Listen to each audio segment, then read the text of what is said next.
साल में डीएलएफ कह रहा है कि उसकी इन्वेंट्री जीरो है और उसके पास मकान बेचने के लिए बहुत ज्यादा डिमांड है, supply is getting shorted. Godrej property 10,000 crore की टर्नओवर कह रहा है, PL is saying there is extremely good time and so on. तो take it with a pinch of salt, दोनों चीजें साथ में साथ नहीं आती। फियर और भाव जो है वो मौके के साथ ही आती है। अगर आपके पास कैश है तो यहाँ पे डिप्लॉय करने का इससे अच्छा मौका नहीं है। मेरे हिसाब से मंडे से market will go on the upside and I am very sure that in the month of March we will see back 17,700 to 17,800। तो ये आप काफी हाई प्रोबेबिलिटी से आपको ये फील हो रहा है कि बॉटमिंग का प्रोसेस शुरू हो गया है, if not already?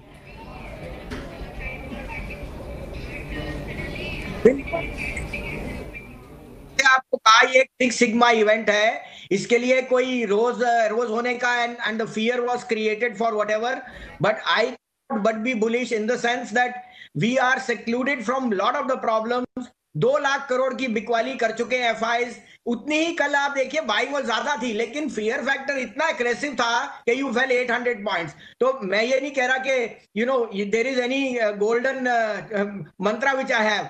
All I can see is on the ground level a lot of positives. Look at the upgrade. अभी आज आपने मूडीज ने देखा, they are simply seeing कि our reopening is so huge.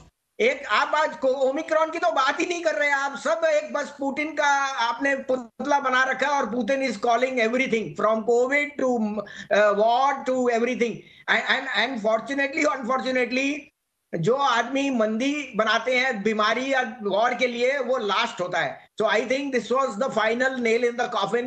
I am a positive man of bent of mind, and I am saying that we are going to see a superb rally. So be there. If you can't buy, I agree, you may be overstretched, don't sell. This is not the time to sell. If you have cash, start deploying it. आपका क्या view बन रहा है इस समय जो long term investors हैं, लंबी अवधि के निवेशक के हिसाब से किस तरह से अप्रोच करना चाहिए बाजार को?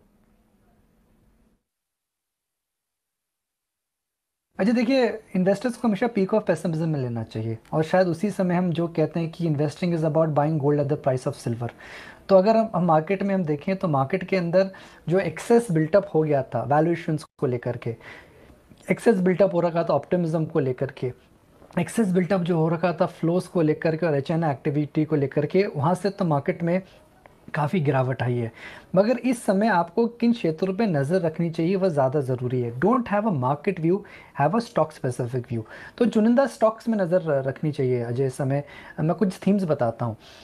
इस साल इकॉनमी नॉर्मलाइज होगी और हम उसके आसार देख रहे हैं। तो अगर इकॉनमी नॉर्मलाइज होगी तो सबसे ज़्यादा क्या होगा, ट्रांसपोर्टेशन की नीड बढ़ेगी, सबसे ज़्यादा ट्रैवल की नीड बढ़ेगी, सबसे ज़्यादा हेल्थ केयर की नीड बढ़ेगी, सबसे ज़्यादा इंश्योरेंस की नीड बढ़ेगी।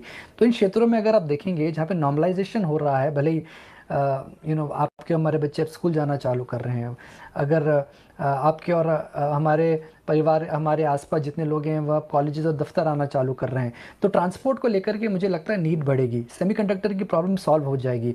तो एक लेवल आएगा जहाँ पर मेटल्स पे ऑटोज़ में ज़रूर नज़र रखनी चाहिए।